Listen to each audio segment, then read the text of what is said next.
We're back to having a quorum present, so I will we'll call this regular meeting of the Urbana Park District Board of Commissioners back into session, and the next item of business would be accepting the agenda that we have before us tonight, or else modifying it. I have not heard of any suggested modifications, so. Is there a motion to approve the agenda as presented? I move that we approve the agenda as presented. Second. Been moved and seconded. Is there any discussion? All in favor? Aye. Opposed? And that carries unanimously. Next up is the public hearing on ordinance 2018-03, revising the previously revised budget and appropriation ordinance. I just wanted to say, normally I wouldn't speak at this time, but we don't normally have to do a public hearing when we revise the budget. But in this case, this particular year, it wasn't just the transfers. When you're increasing your total appropriations, which as you could see when you read the ordinance, there's a couple of items that increased, like the transfer to the foundation for the Vincent Green Scholarship Fund. So when we wrote that check, we're exceeding the appropriations that we'd originally placed in the budget. So we need to revise our total appropriations. And so that's why we have to do a public hearing for that purpose. Okay. Normally, we don't need to do that. All right. Okay. So I will declare open the public hearing on ordinance 2018-03, revising the previously revised budget and appropriation ordinance. Is there anyone here who would like to participate in the public meeting? Public hearing, excuse me. Seeing no indication of this, I will declare the hearing closed, and we can move on to our next item of business, which is public comment to the park board in general. Is there anybody here from the public who wanted to address the board? And again, I see no indication of that, but I believe we do have some new staff introductions tonight, so if we can begin with those. I think Derek's Start with first. Eli. Mention Eli. Come on up.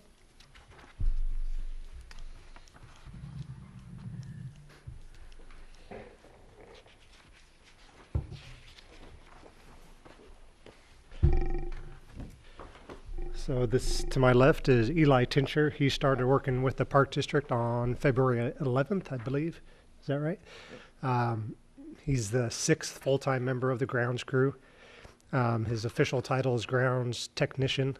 Informally, he is known as the floater because he'll be supporting our arborist, our landscape person, our ball diamond person, mowing.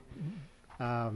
It's interesting because in my board notes for tonight, I was kind of raving about what a great spring we had with hiring seasonal staff. The applicants were really good on paper.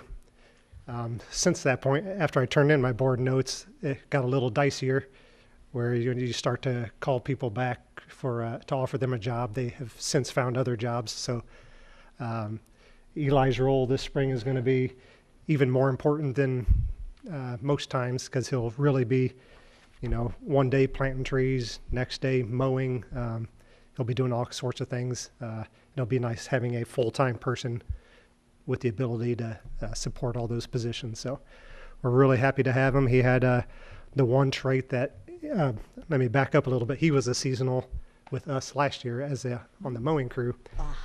And he had the most important trait that I have found here at the Park District, and that's a real strong work ethic and somebody who everybody liked working with because he did a good job. He listened, and he just wasn't a difficult employee. So I appreciate that, and I hope he continues to be trouble-free.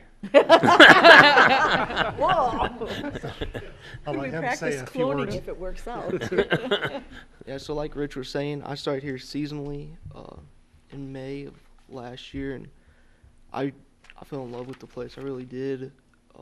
Working with Jim and Doug, it was a great first job out of high school. I had a job in high school, and I just dreaded going to work every day.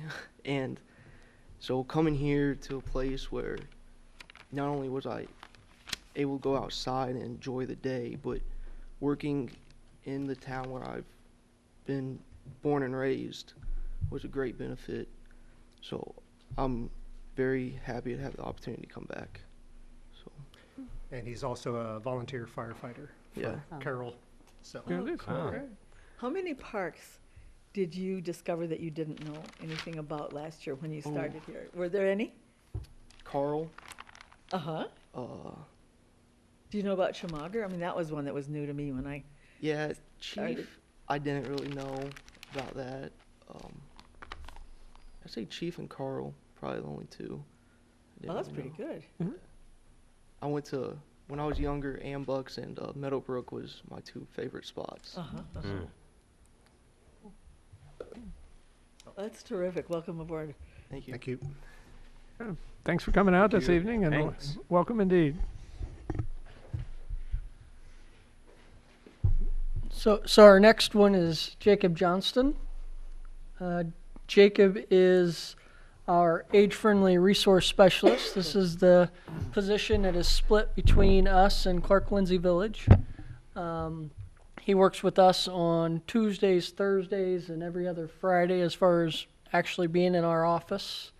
He started part-time in March and has now gotten to the mid-March. point where he's full-time in the age-friendly resource specialist position.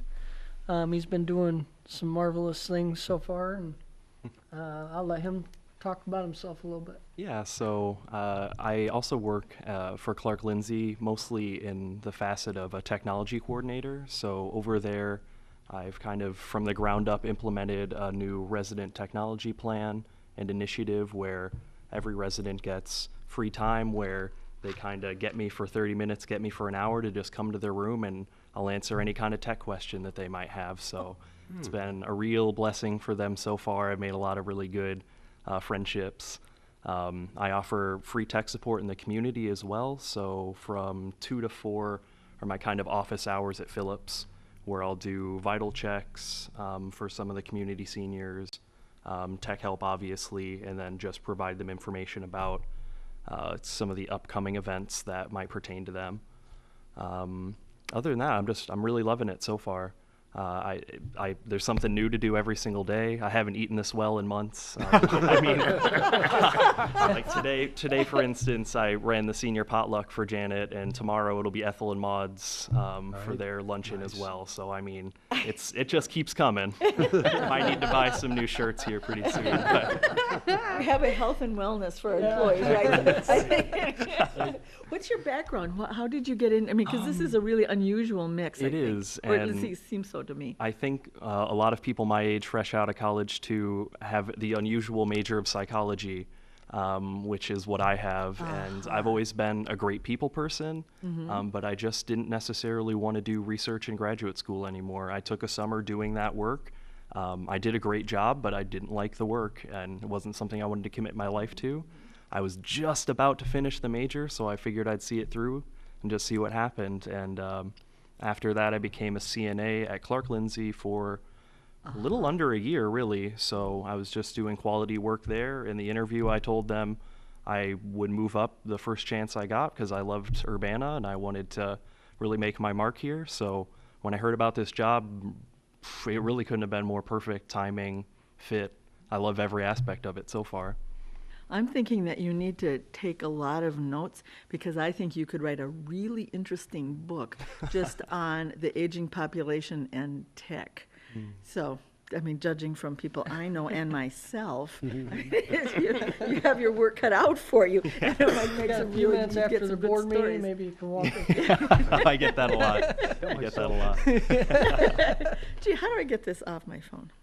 But he's doing a really great job, and I know him and Janet I've got them tasked with setting some goals and some objectives for the year so that next year this time we can bring some items to you and show you what it's done for our residents in Urbana. So I'm excited about it. Me too. Yeah, I think it's a great marriage of two good entities. I think, Absolutely. yeah, well, it's just terrific. Welcome aboard. Thank you. Thank you.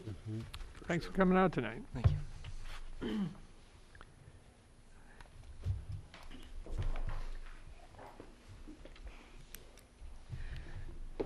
Hi, before I introduce Fernanda, I wanted to say something a little bit about Jacob. I was fortunate enough to go on the flower trip with him and Janet, and it was, I don't think, maybe your second week of work. And I was very impressed with how he engaged with the population on the bus, which was primarily senior citizens.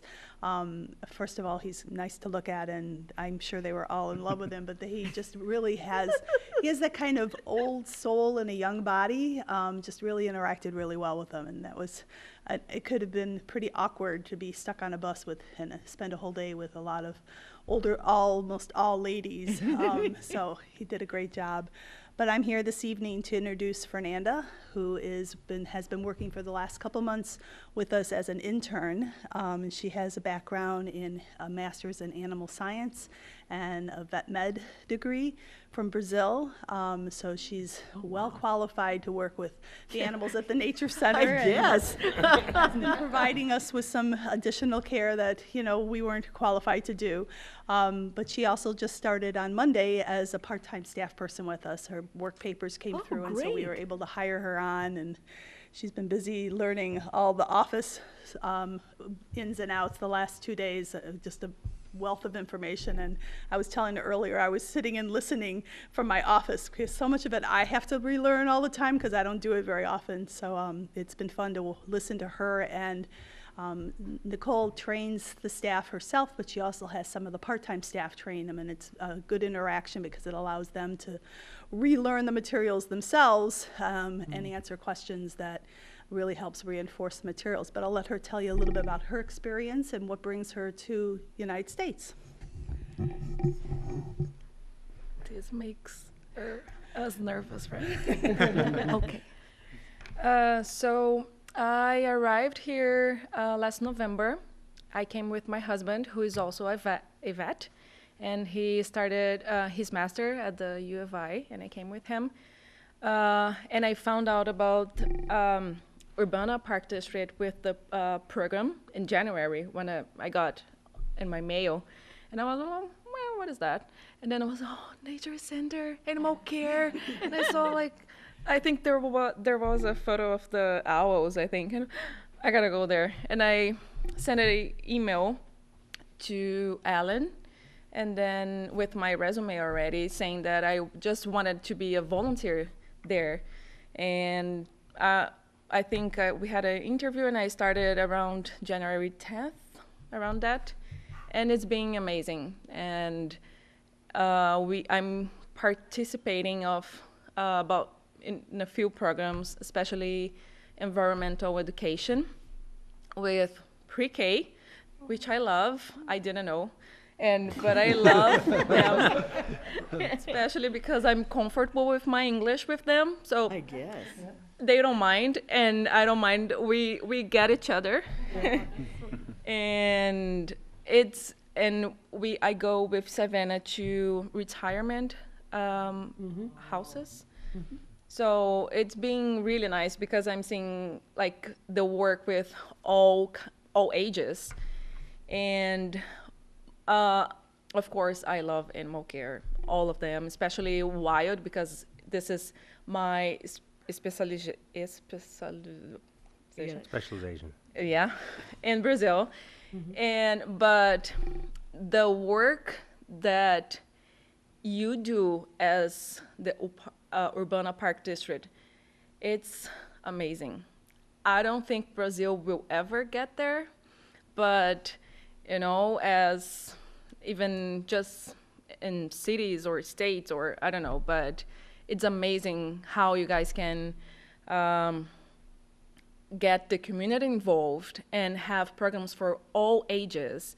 And here I have been talking about the Nature Center for people from Urbana, like American people from Urbana that was born and raised here and don't know about Nature Centers. Mm-hmm.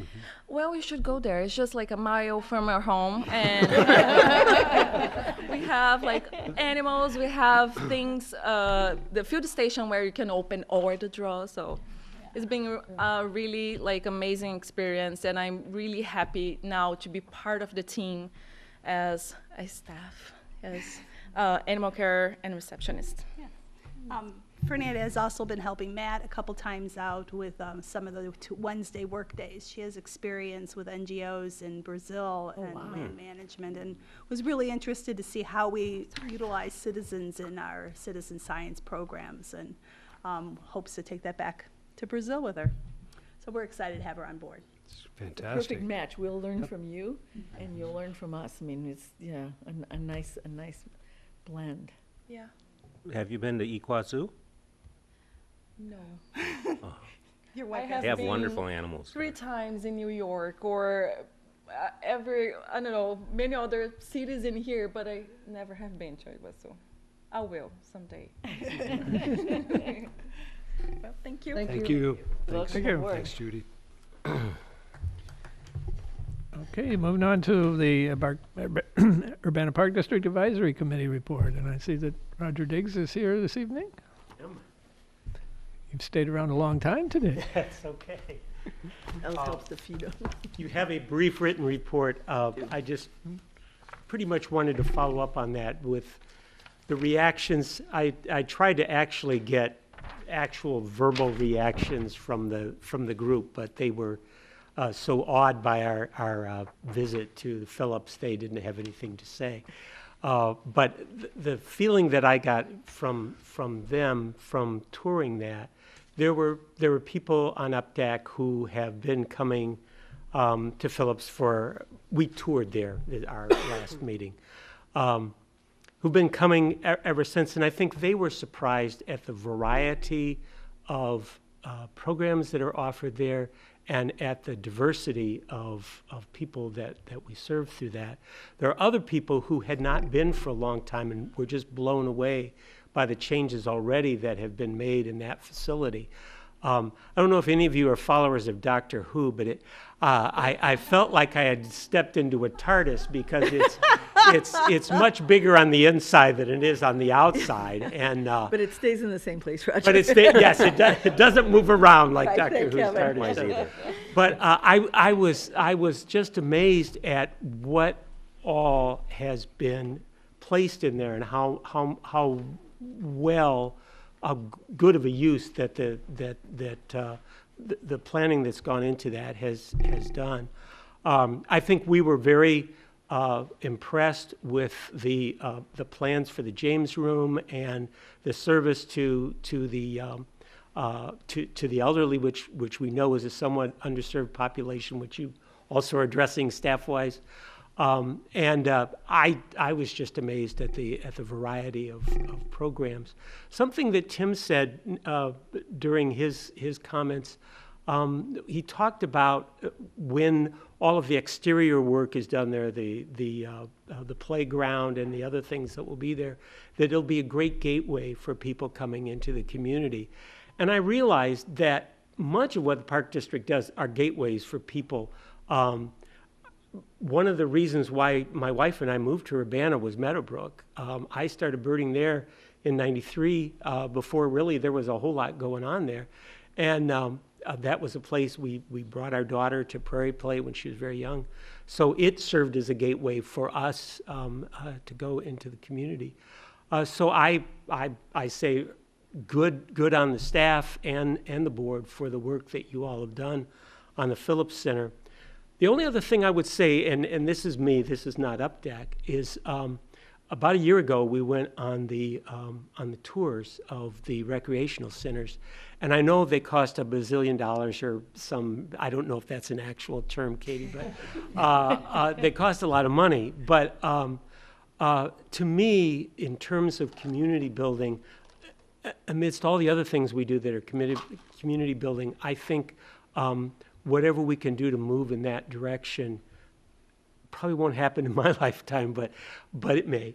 I think that's something that I know not just I, but others of us who were on UPDAC really feel strongly about. So kudos on Phillips, and the more that we can do in those kinds of things, the better.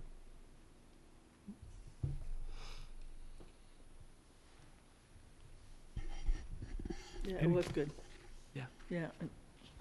I think too that it's good to take the UPDAC around to see a variety of the things, because not everybody participates in everything and, aren't going to get the backstage view of a lot of places anyway. And I think it just strengthens their understanding of what we do and really the breadth of what we do. We're still waiting for our pool party. Oh, that's a great idea. Oh, Sounds fun. yeah. Okay. August. Thanks very much for your report and for Okay. coming out this evening. Okay. Thanks, Roger. Okay, we're moving on now to our consent agenda. And consent agenda, for those listening on TV, is a set of thought to be non-controversial items that we will pass in an omnibus fashion.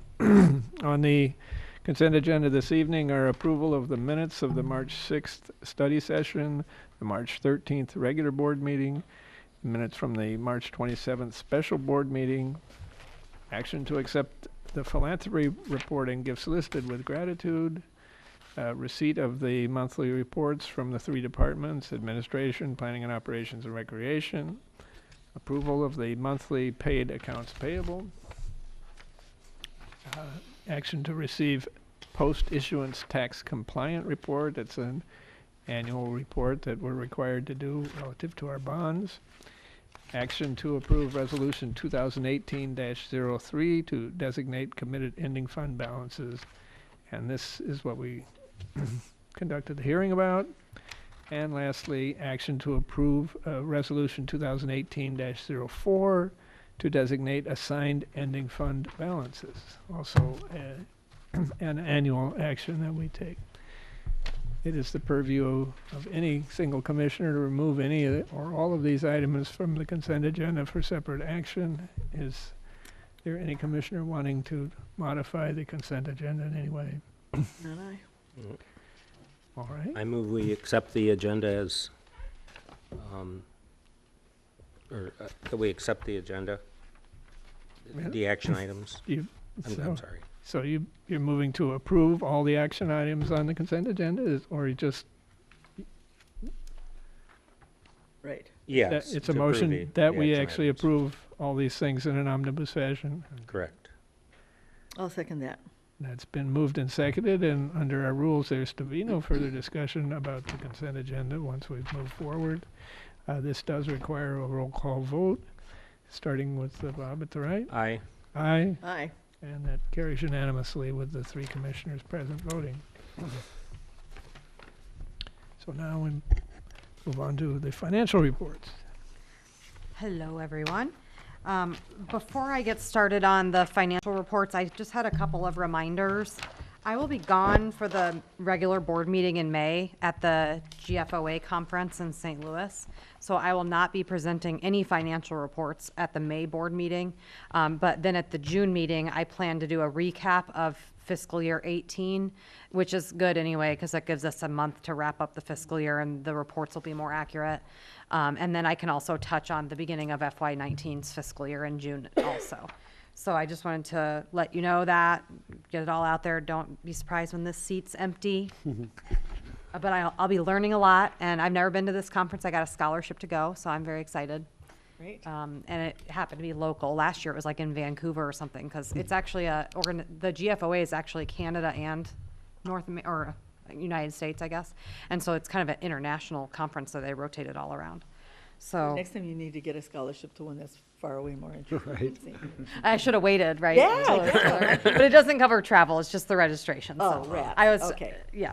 All right. And it's great because it's so close. There's several people from the city of Urbana that are going, and also Andrea from Champaign Park District's going also. So I'll know several people there. So the proximity helped, because otherwise I would have probably been in a sea of strangers. So it'll be nice to touch base with some of my colleagues while I'm there, and it's going to work out great. And then secondly, just also wanted to remind the commissioners that the only action item we're planning on having at the July board meeting is the approval of the agenda and the approval of the budget. If there may be a chance that we have a bid approval as well, but we're trying to keep that agenda as concise as possible. We're going to move all the regular agenda items either up to June or back to August. So it should be a very short meeting. I know the only person I know's gone is Michael, and so we should still have 3 or 4 commissioners present. But I just wanted to bring that up, make sure everybody's aware of the kind of timing of these next few meetings, especially since I won't be here next month. So with that, moving on to, we're going to talk about the fund balance report. So the budget's been finalized. Oh, sorry, I'm apparently not reading these words correctly. So this report shows the receipts and expenditures for the prior 12-month period and the budget for the current period and the preliminary unaudited results for the 11 months ending March 31st, 2018. Sum 1 is all funds except for the Capital Improvements Fund. This is page 1. Revenues for this period were $8,605,000, which is an increase of $311,000 since February. Expenditures were $7,871,000, which is a change of $622,000 since February. And we have a surplus after 11 months, which means there's an excess of revenues over expenditures paid of $734,000, and net change in fund balance shows an increase in fund balance after 11 months of $734,000. So we're in really good shape for the end of the fiscal year. Some of that's due to the fact that we budgeted to spend $165,000 on accounting software that we didn't spend this year. We've rolled back into the budget for FY19 again. So you'll see those figures reflected in the preliminary budget that was handed out this evening. But otherwise, besides that one large expenditure, the rest of this is just due to good performance. So we're doing really well. On page 2, this is just the Capital Improvements Fund. Revenues for this 11-month period were $193,000 and expenditures were $634,000. Expenditures exceed revenues, which means there's a deficit of $441,000. Bond proceeds of $710,000 were received for a total of other sources of $710,000. And this leaves an increase in fund balance in the Capital Improvements Fund of $269,000, which will continue to be spent down through the rest of the fiscal year. We still have a lot of outstanding money to spend in the current capital budget, so we'll budget to spend more of it in the next year. I guess I should say on this same worksheet, so usually the Capital Improvements Fund balance hovers around $1 million of unspent bonds, and or donation money that's in the capital budget. But you can see we're kind of up to 1.8 million now, so it's pretty high. Some of that's because we transferred 500,000 in from the general fund last year to fund, to really as a cash flow for some of the large projects we have going. So we don't actually intend on spending that until all those larger projects have filtered through, at which time we'll start assigning to spend a lot of that on Crystal Lake Park, which was the intention of that transfer. So I wouldn't be surprised if the fund balance in this fund remains closer to 1.5 million going forward for the next year or two until that kind of evens out and more of that project's underway. Will the foundation money go into the capital budget? Is that where it's going? Yes. Okay. Most of it, I should say.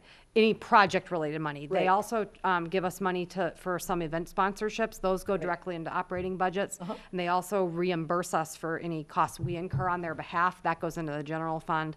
But the larger project-type donations. So this new money for Weaver would come in? Correct. Right. It's going into the capital budget. Okay. Yep. And you can actually see that in the revisions we're making tonight. So Andy can discuss that a little bit more, but yeah. And then finally, on page 3, this is all funds district-wide. This is the first 2 pages added together. And you can see at this point in the year, our ending fund balance at the end of March at the very bottom line on the right is $7,438,000. And following that are the summary reports for the individual funds, general, recreation, museum, and indoor pool. Do you have any questions? It's looking like a good wrap-up to our year, so I'm pleased with the performance, and everything's going very smoothly. Okay, with that, I'll move on to the budget analysis with history report. This report shows a historical comparison of the same 11 months of the current year and the prior 3 years.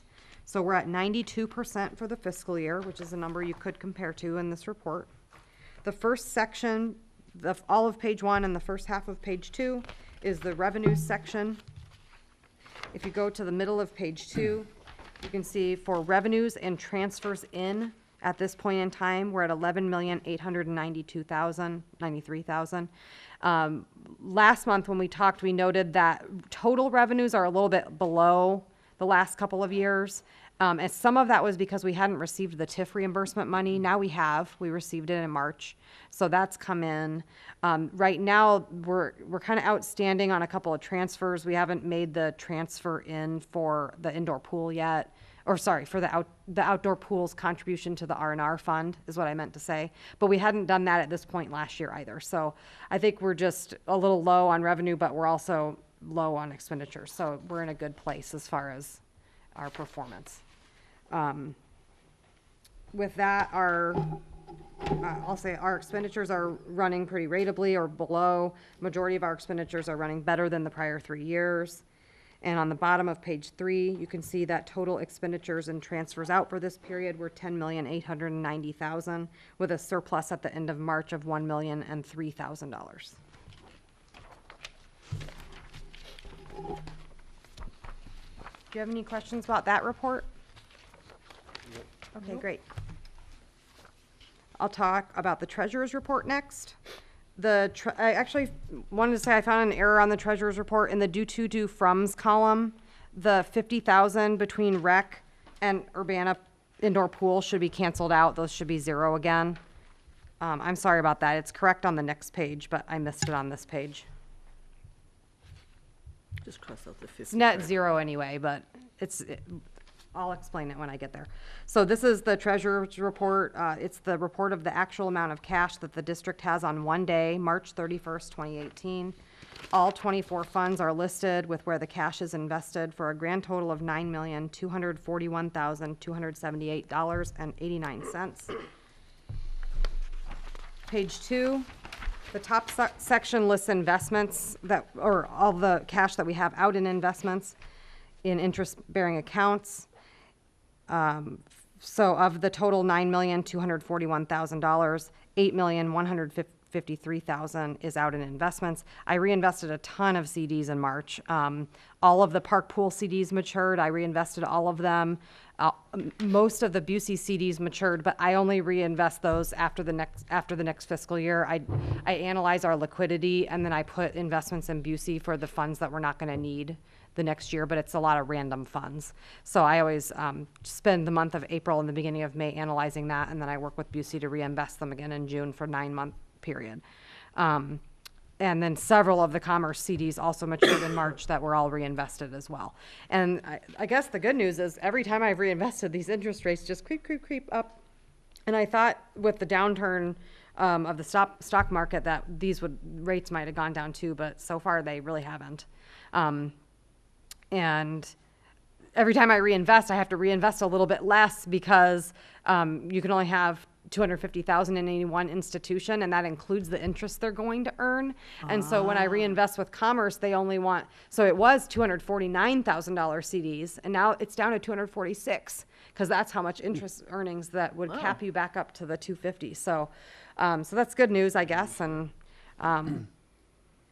so it's all going very well. I'm looking forward to next fiscal year getting some of the other things cleared off. I worked with, I had lunch with Elizabeth Kerchek from Busey Wealth Management, and she's retiring in April.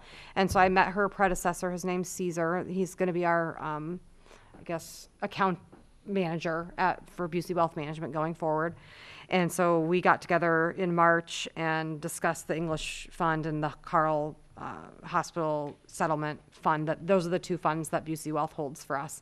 And the Carl Settlement Fund will go away in June. We'll be finished with that obligation. So that'll be nice to close that one up.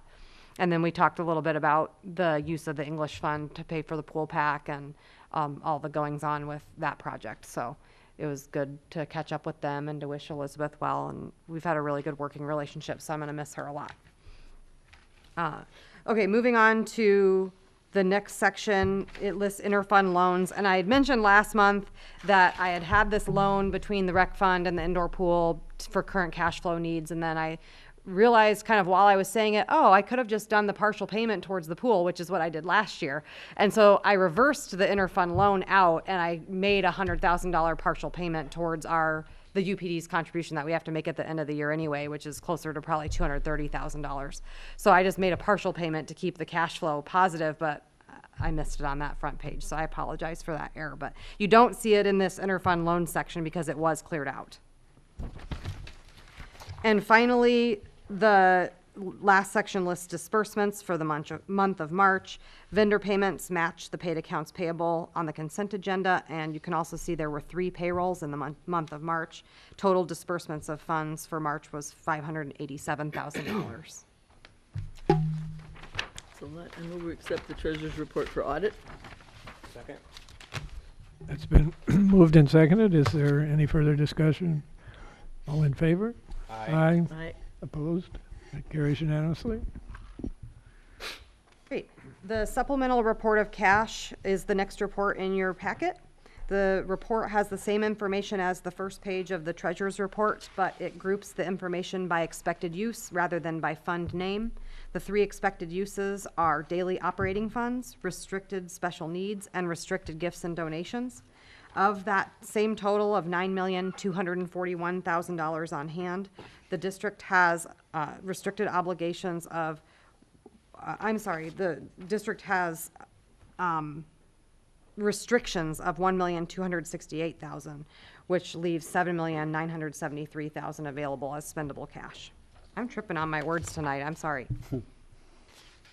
And there was very little activity in the capital budget, so I'll touch on that quite briefly.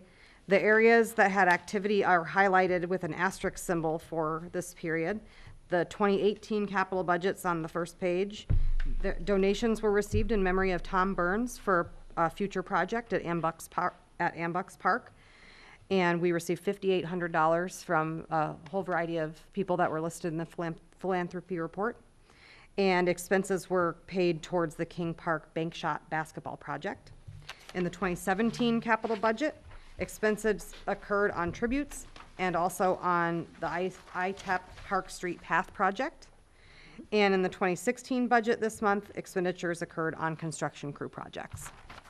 And now Andy and Derek may have some updates for you on capital projects. Yep, and I'll keep it fairly brief because I think a few of the project updates will be board actions later tonight. So the first thing I wanted to touch on was the indoor pool's air handling replacement. After our study session, we have all of our documents submitted, so the fabrication has been initiated. We're looking good on that lead time. I think we've been told 12 to 14 weeks for that. Today we actually met with Hinneman, our project engineers, getting to work on the bid for the installation portion. We're anticipating that award to be at the June regular board meeting. And then we have some additional good news, which we should see in that installation bid, is that the structure of the roof will not have to be addressed. It's actually rated higher than what we even need for the replacement unit. So there should be no structural work at all. Yay. Great. Is that because they're using lighter materials, do you think? And it's not.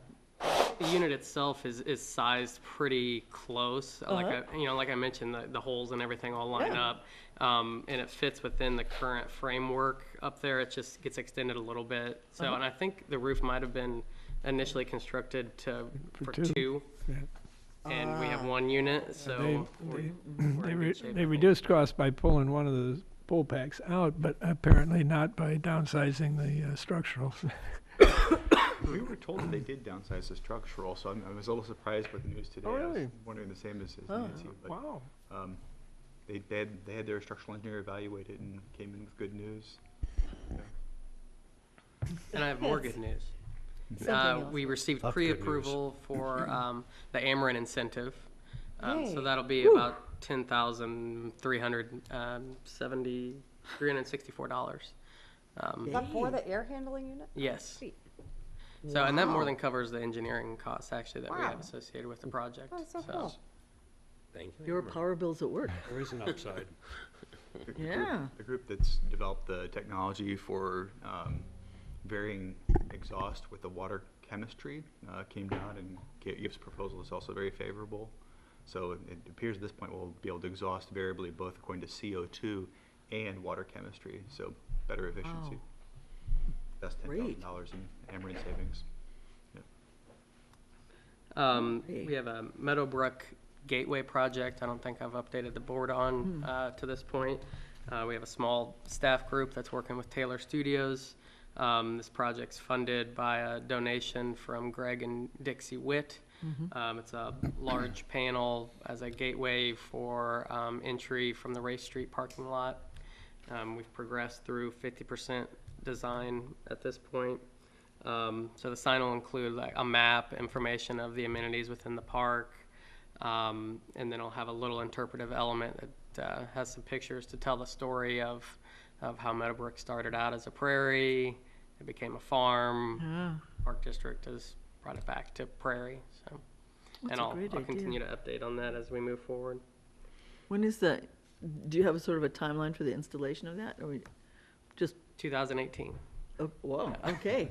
No, I mean that it'll go that fast. Yeah, I think right now the schedule has it where we would bid it this summer, late summer. So yeah, I think that's great. Definitely doable. Terrific. I think fall dedication. Excellent. Wow. The Weaver Park Trailhead, we have our construction supervisor will be meeting out later this week with the site superintendent to start getting the plans ready for the parking lot. So our phase 1 work should probably begin pending weather within the next month. So this will include the chip seal lot, the split rail fence. We have phase 1 will include the porta potty, bike racks, wayfinding. I think that's it. Maybe a bike repair station. I think. So, and then my quick ITEP is just that there will be a public meeting May 2nd, 4 to 6 p.m. at the Lake House. We're currently working with marketing to get materials together for flyer, yard sign. There'll be a couple notices in the News Gazette, and then obviously our website. So It's exciting. Oh.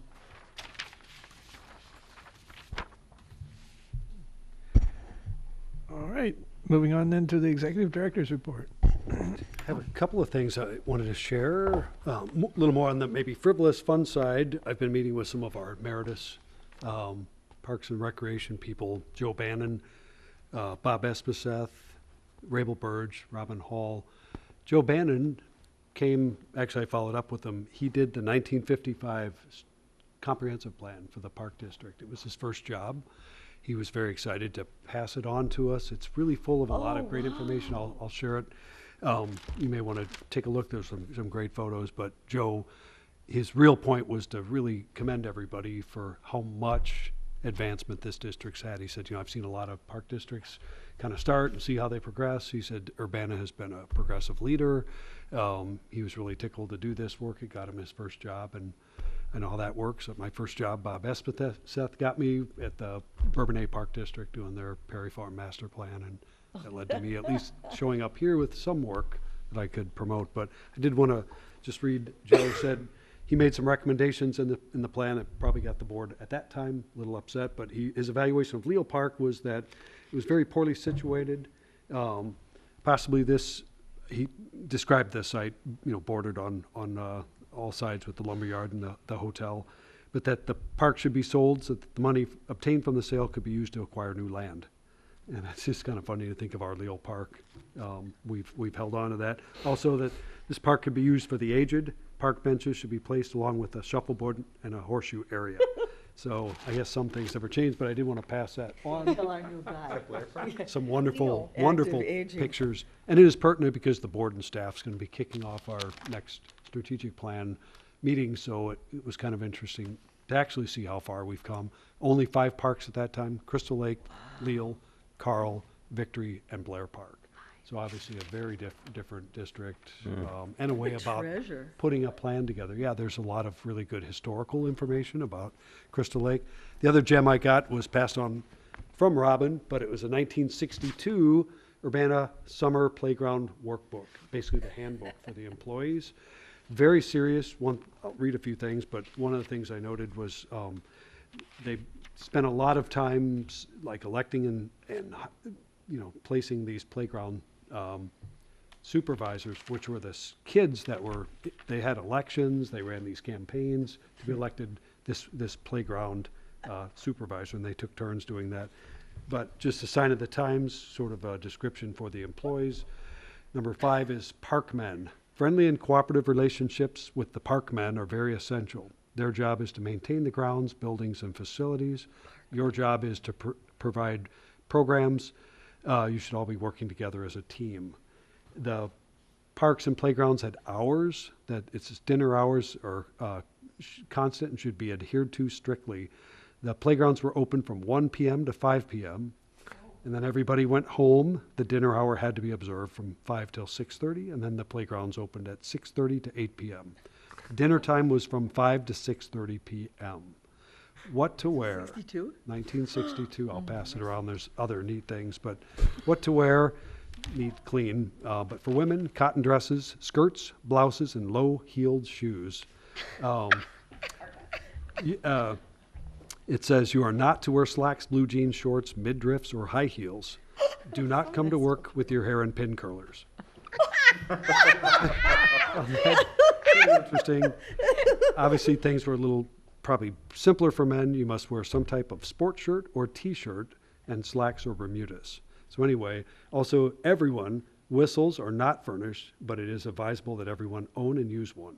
So I thought that was pretty amazing That is still true on today. that. So we should all review that because there's Yes. probably some really good information there. There's some interesting language in here on page 12. I read toward the bottom that you might enjoy reading on the way as it passes by. I mean, no wonder they rioted in Chicago. Right. Right? I mean, really, high heels and pin curls? Jeez. Picture climbing a tree or chasing kids. In a well, I grew up in, we got sent Right. home for wearing Right. culottes to Standards school. were standards, right? I know it.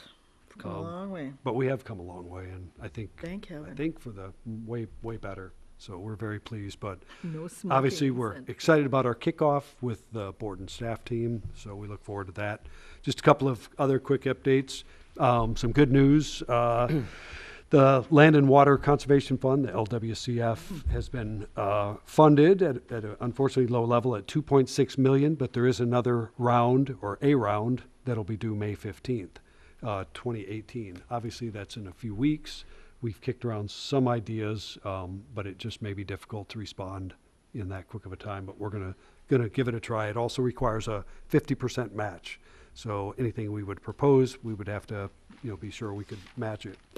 There's at least verbal confirmation, not official, that there will be another round of the OSLAD grant. That'll be due July 1st at the Directors Roundtable. Jason Anselman suggested that could be announced soon, so he was suggesting everyone to get ready. Staff's been investigating clean energy grants, looking for any possible fits. Appreciate the staff looking into that. Obviously, I think Michael has it listed in his dates, but the legislative conference is April 24th and 5th. We're looking forward to spending time with our legislators to talk about the main issue, which is funding, and how do we get steady and reasonable amounts. For example, I think the OSLAD right now is tagged at about 15 million. Yeah. There's almost 30 million available. So one of our points is, we really need to have more of that because every district in the state is probably going to be making an application. So we hope to find some success there. Just a couple of staff accomplishments. Very pleased at the egg hunt event at the Indoor Aquatic Center. Looked like a lot of fun. Staff did a great job for that. I think it was reported last month, but the Read Across America is very successful, very popular program. Arts and Culture Matrix is gearing up for our efforts on the Boneyard Arts Festival out at the Meadowbrook Interpretive Center on Saturday, this Saturday, April 14th. We'll have our exhibit out there from noon to 3. Dean Rose is our invited sculptor that'll be sharing some of his metal works. Great. I don't know if you remember his work. He did the entryway at the Nature Play, also the Market Square and Cherry Crane Alley, those wonderful pieces of art in Urbana. Should pass on, Corky's probably excited. Their marketing public information group has put together a really nice piece that will get a lot of use out of the realtor tours. That'll be walking tours. We'll share it in that packet, certainly at the foundation dinner, but it's really to celebrate that you belong here, and I think it's very well done. Thanks to their team for putting that together. Very excited about that, and I think you've heard from the last meeting, but if you haven't looked on your emails, the Mark in the Park series has been really fun and interesting, getting a lot of critical information about kind of the up-close personal what's going on in the parks. And lastly, just wanted to share, we had a terrific workshop in the planning and operations team last week. Our friends at Upland Design, Michelle Kelly and Heath Wright, are the principal landscape architects there. They do a lot of work, but one of their areas of specialty is playgrounds and splash pads. So we kind of got a up-close personal, spent, 3 hours with them going over all their projects, asked a lot of questions. So it was really, really good educational session for us. Really pleased with that. And I can answer any other questions that you might have.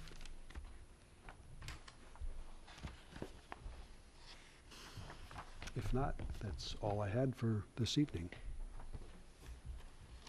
Okay, thank you, Tim. Moving on to the president's report. Upcoming meetings, again, the May 1 joint meeting with the Parks Foundation Board will be the topic of the study session. And then May 8th, we have our annual meeting plus our regular board meeting for May on the 8th. So there'll be all the annual appointments and appointment of commissioner representatives to UPDAC and the Parks Foundation. And again, the rest of those things that we do on an annual basis. And then the regular board meeting will presumably include both an executive session and bid approvals. So, moving on to liaison reports, the Finance Study Group did meet last Friday. I think that's right. And we did talk about some of the things actually that have come forward in the administrative report, including the healthcare and some of the challenges of that.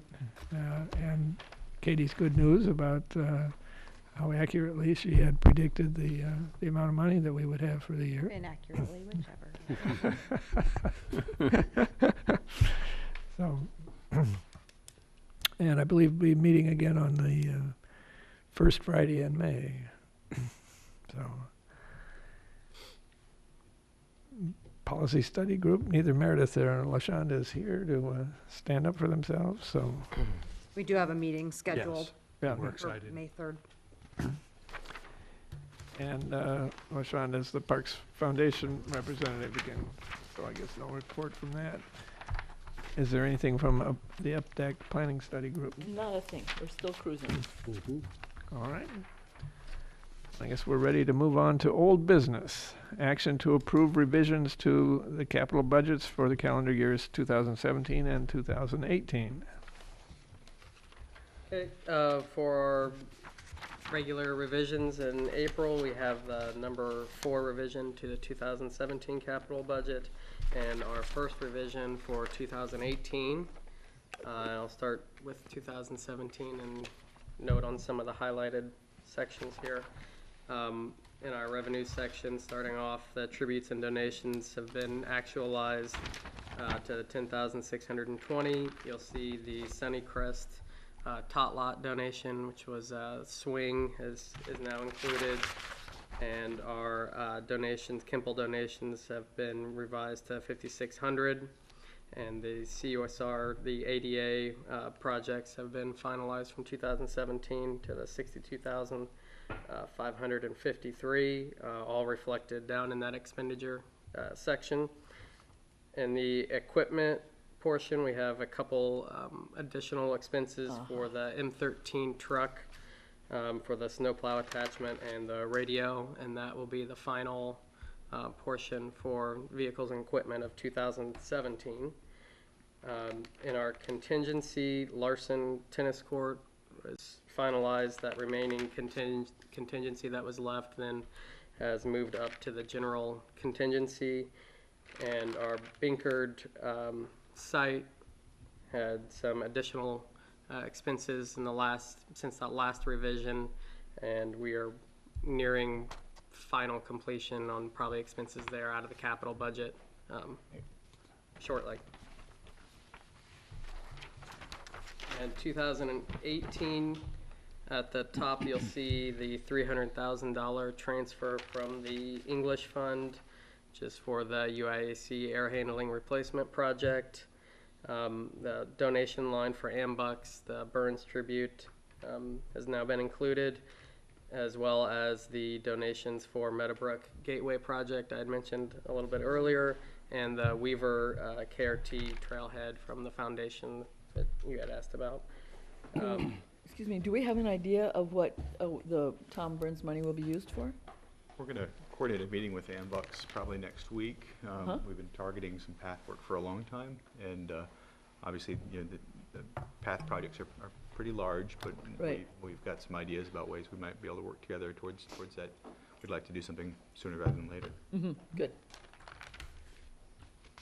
The cost of issue for the bond came in a little bit higher than we had originally set in the budget by about $300.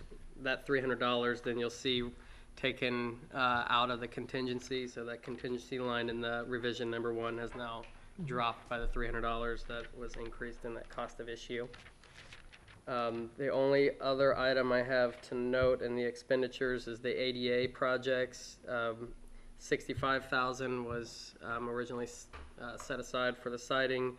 It's now split as $55,000, or I'm sorry, for the James Room portion, and then $10,000 that we would need for other ADA needs throughout the district. So that would be like porta potties and I believe our camp aids.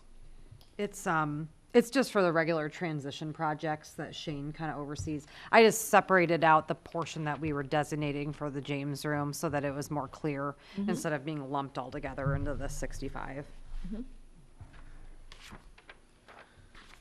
Unless there's any questions on those revisions. I move approval, let me start again. I move that we approve revision number 4 to the 2017 capital budget and revision number 1 to the 2018 capital budget. Second. That's been moved and seconded. Is there any further discussion on the point? If not, we should take a roll call vote, starting at the left. Aye. Aye. Aye. And that carries unanimously with all 3 commissioners voting. We had no old business removed from the consent agenda, so we're on to new business. Action on ordinance 2018-03, revising the previously revised combined budget and appropriation ordinance. I should note, I think this was just a carryover from last year. In FY17, we revised the budget in December and in April, but this budget isn't actually previously revised. This is the only time you guys have revised this budget. So when you do the motion, you can just say revising the combined budget and appropriation ordinance. You can take out the previously revised. And I'll work with Kelsey on that. This is actually just the standard document that you see every year, but we had to do the public hearing about it, and I'll kind of describe why. So if you look at, it's just a little 2-page document. The section 1 is just talking about transfers between unspent items. So this would be like within its own fund. So in the general fund, if you were over on supplies but under on equipment, you're authorizing that we flip-flop that as long as we're still within our total appropriations. So I should say number 2, the pool transfer is actually higher than budgeted because of the performance of the earned revenues for the pool. We're still Corky can toot about that, but we're still doing 12.5% of earned revenues. And so we're calculating that on an annual basis. So that was 12.5% of earned revenues.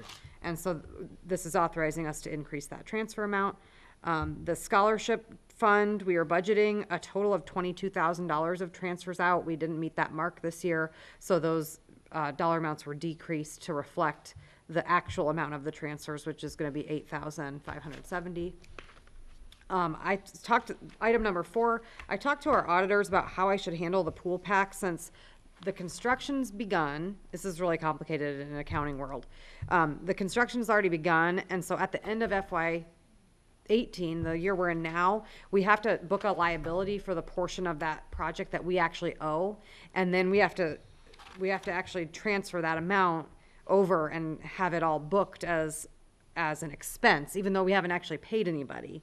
So anyway, the auditors just recommended that we budget the full transfer amount in FY 18 and 19, and then when we revise the budget at the end of 19 to reduce it down to actual. So I'm like, okay, as long as that's what, so I mean, it's kind of just like appropriations. You always want to appropriate high. Yep. So I just took their advice, and so that's why I'm asking for the full 300, even though the amount we're going to incur between when you approved the pool pack last week and April 30th is going to be fairly small. Right. But we do what they say. So that's fine. Saves you grief later on. And then the other little amount is the amount of, we now transfer 50% of the interest earned out of the fund, which was 6810 this year. So that's the amount that went into the indoor pool. The number 5 is just authorizing us to transfer out of the IMRF fund the amount that we paid for IMRF benefits out of indoor pool for our half.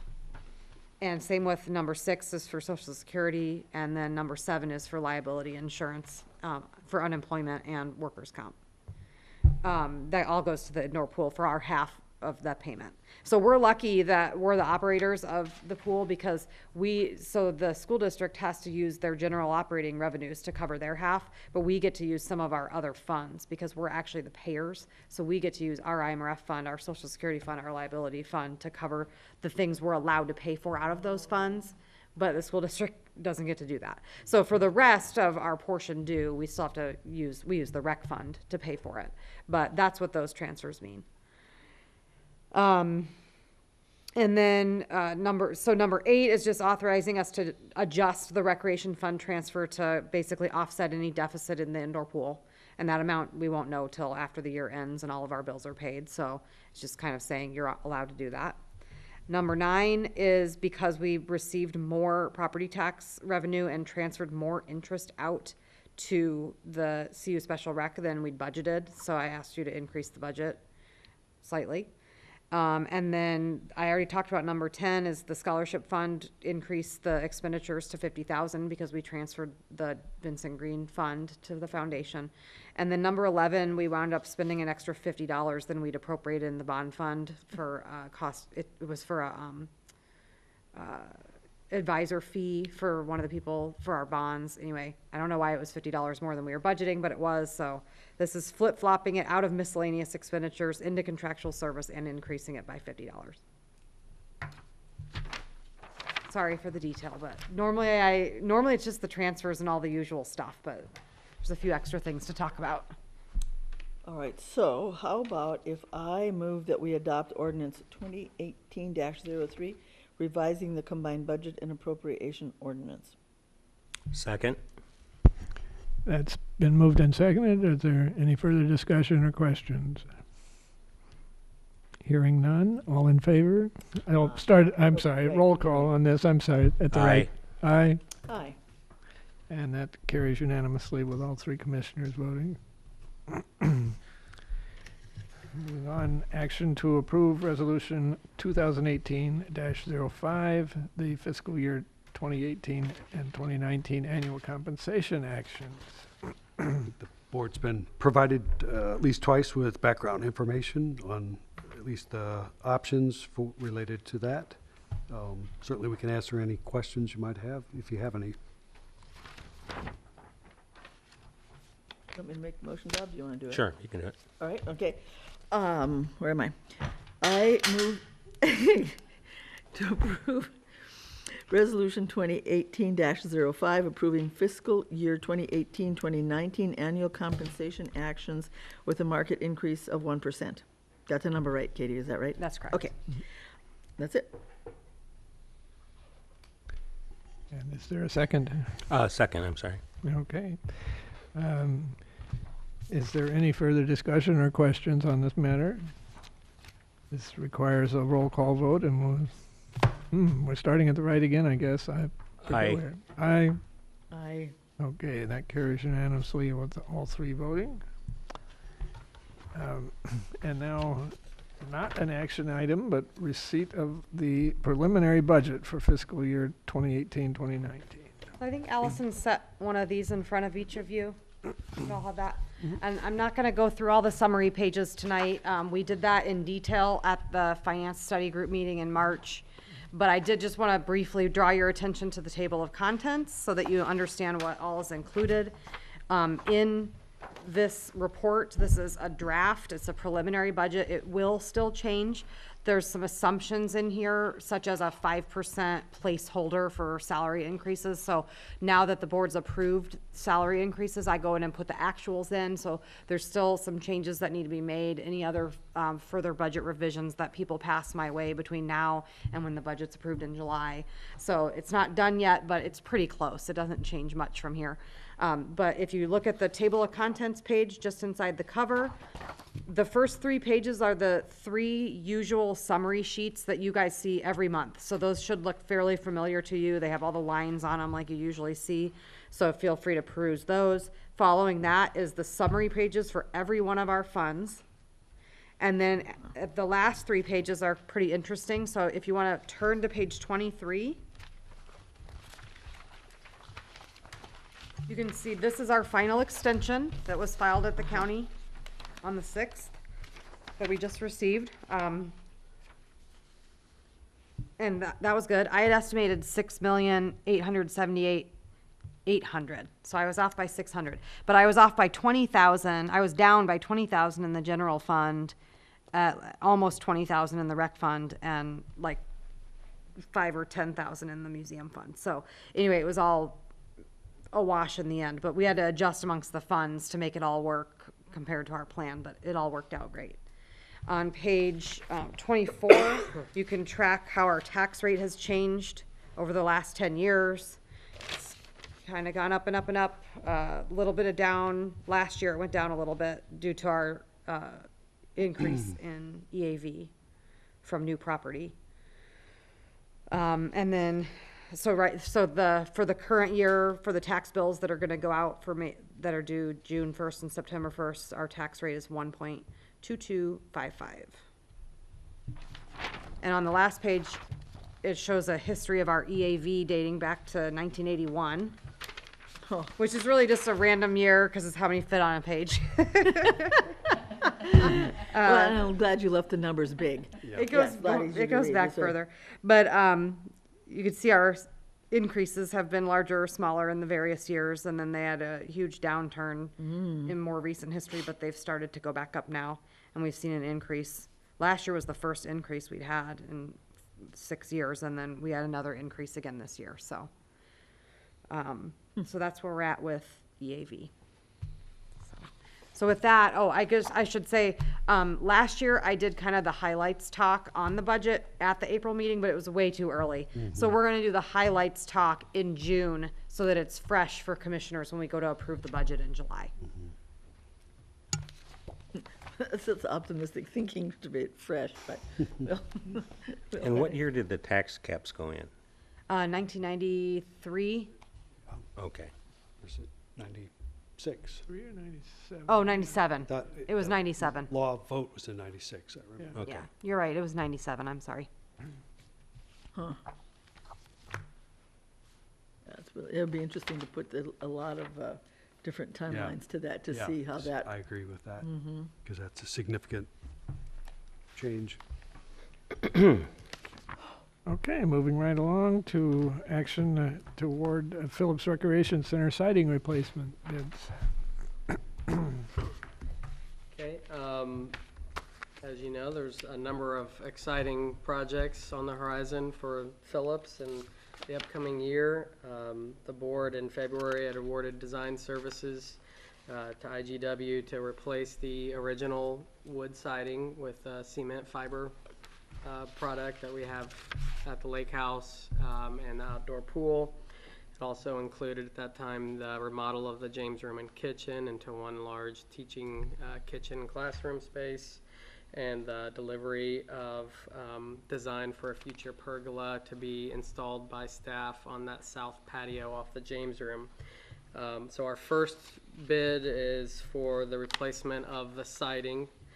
It included, as I said, the cement fiber and additional new flashing work around some grates in the roof that we had seen some issues with water getting in. We had an alternate included to rather painting the trim around the windows to replace the wood. We do have some damage on some of those wood trim areas. So we're recommending to include that alternate. We had a bid package out on March 15th and our opening on April 2nd. We received 2 bids. English Brothers was the low bidder that had a base bid of $69,978 with that alternate trim work for $4,000. So our recommendation is to award that base bid with the alternate for the total of $73,978, and then 15% contingency in the amount of $11,097.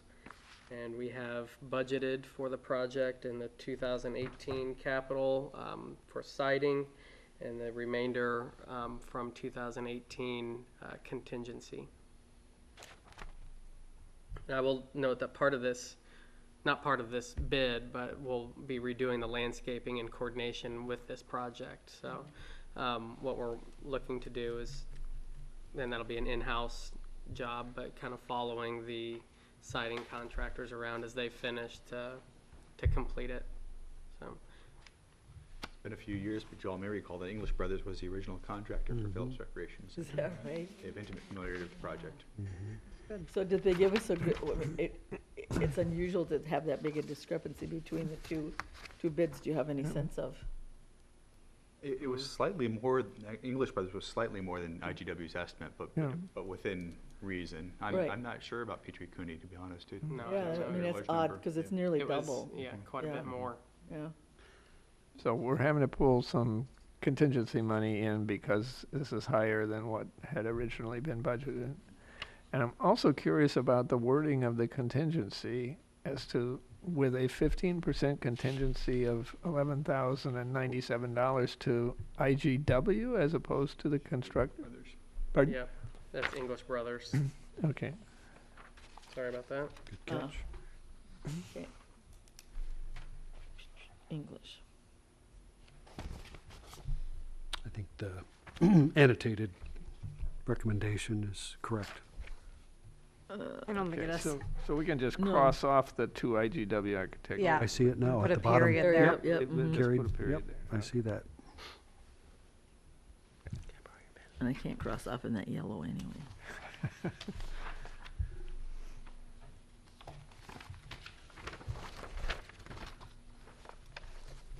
And I would add, I believe, Derek, we determined it's been stained 3 other times from the original time. I think that's our recollection. So for anybody watching at home, we just want to remind folks we do maintain all the buildings.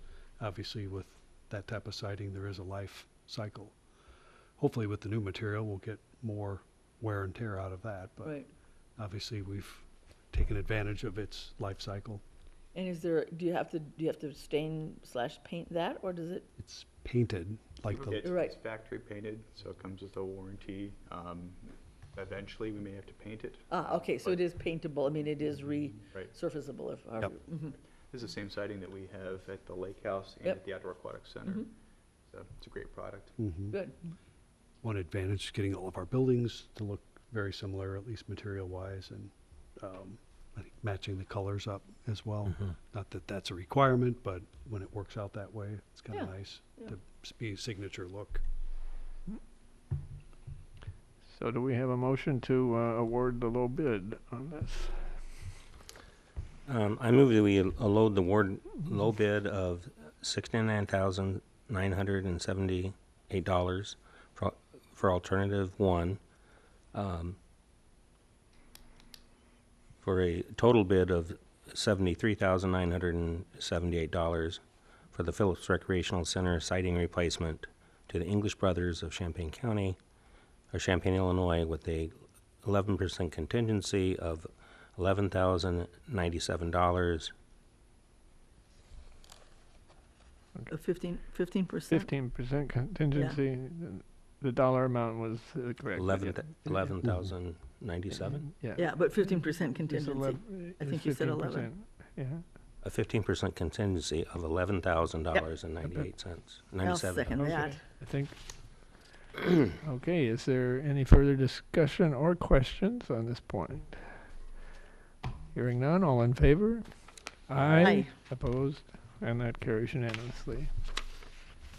We're now on to awarding a bid for a 72-inch commercial front mower. Our 2018 schedule for vehicle and equipment replacement as the 72-inch mower from 2011, which is used by the athletic fields staff, due for replacement this year. Our mowers typically are replaced every 5 to 7, so obviously we're at the end of our scheduled replacement plan for these mowers. The district maintains a fleet of John Deere mowers. It's for a few reasons.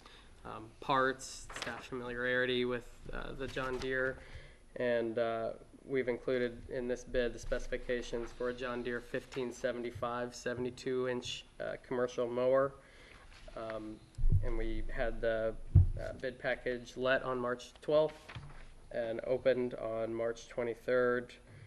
Included options for rotary broom, lift arm, cylinders, drive shafts, mowing blades, spare tire, a snowblower attachment, and including the trade-in of the 2011 mower and the snowblower.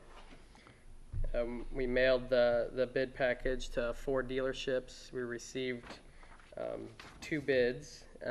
Both met the required specifications. And with our 2018 vehicles and equipment budget, we have $75,000. That's for the mower, and for in the future, we're going to get a new 1-ton dump truck to replace a 1991 2-ton dump truck, which I believe is our oldest piece of equipment, probably back in the shed. It looks it too, doesn't it? Yeah, big old. It's almost a museum piece. So, You know, for those of us born in the late 40s, that's maybe not. Doesn't seem all that old. Right. So Aaron's and Sons from Gibson City had the low price with options and trade-in of $30,975, which leaves a remaining balance in the vehicles and equipment line of $44,025. And just so you're aware, we'll probably have a board award in June for that other piece of the vehicles and equipment. Is that enough to buy a 1-ton dump truck? Yeah. Oh, wow. Yeah, maybe should be good. We're going to trade in the 2-ton as well. But Yeah. we'll get That it's- ancient piece. We'll get mileage. Tires are worth something. yeah. Scrap metal. We may auction it. auction as well. Uh-huh. We'll have the option. Sure. To, we'll get an auction price, and then We don't know yet. we'll trade in. I was curious, you've been doing the auction kind of thing with some other pieces of equipment recently, and are proposing taking the trade-in here. Is it just figured it wasn't worth the time to? I think Denny looks at these and compares to what we can get on auction time. He felt like this was a fair trade-in. Yeah. Okay. And staff time counts for something. It does. Yeah. Yeah. I move we award the low bid of $30,975 for one 72-inch commercial front mower with options to Aaron's and Sons of Gibson City, Illinois. Second. It's been moved and seconded. Any further discussion or questions? Hearing none, all in favor? Aye. Opposed? And that carries unanimously. And now we're on to awarding a King Park Court project.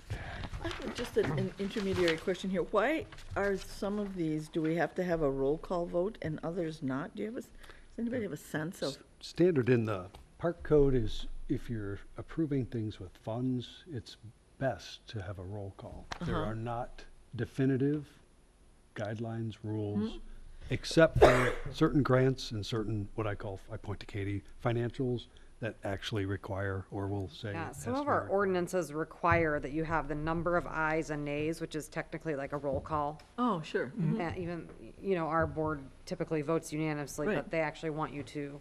Some of our, like our bond ordinance, we actually have to write the names of the commissioners that voted yes and no. Ooh. So, but our park law book just says that it's recommended for financial matters, but we don't do it for For a bid, bids. we kind of separate, that's sort of standard business. We could certainly add it. If you always said it, it wouldn't be wrong. Yeah. Yeah, right. Some So it's boards just kind of an added, Right. yeah. I mean, I don't care. I was just I think the curious. intent is to draw a highlight to major financial decisions, where you would obviously have that, but you could certainly do it on bids or anything No, that costs a dime, but we I'm try to happy just with it use the way it it in. is. I was just curious. Right, and we've tried to get clearer information, and it doesn't exist. It's not that I mean, clear. there might be groups that have a practice or a preference, but I don't think it's on page There's not a 92 of the standard, park right. code book. And I think any commissioner can ask for a roll call vote if you. Oh, is that right? Yep. Ah, Yeah, yeah. uh-huh. Yep, if Oh, sort of a remember record that. would like to be kept. But if you do have a preference of change, just let us know, but that's sort of how our operating approach to it is. Yeah, yeah.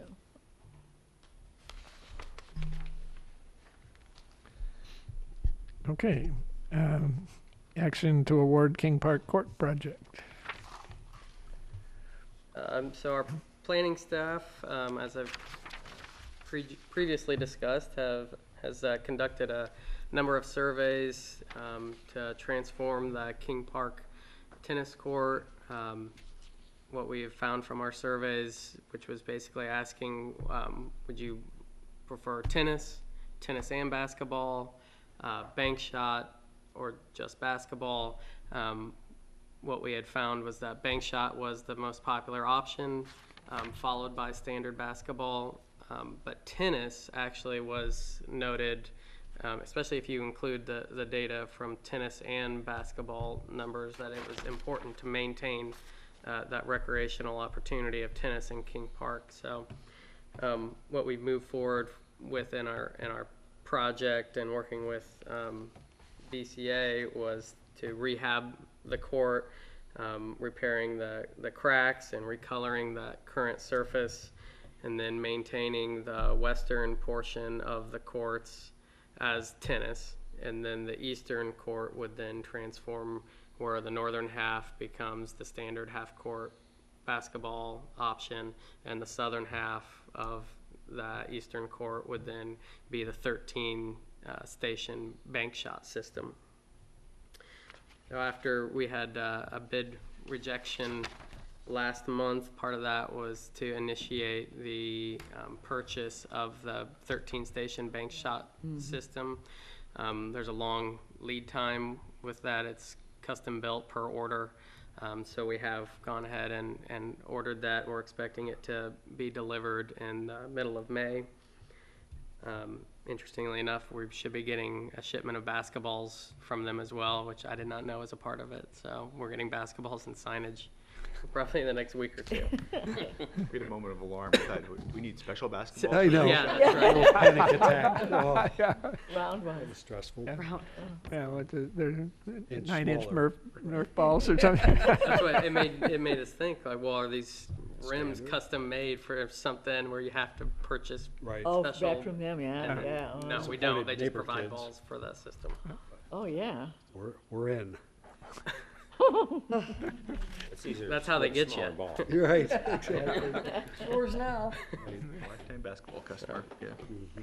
We had the bidlet on March 21st, sent to 18 total companies, with our opening on April 2nd. We received one bid from McConnell and Associates, who had bid previously.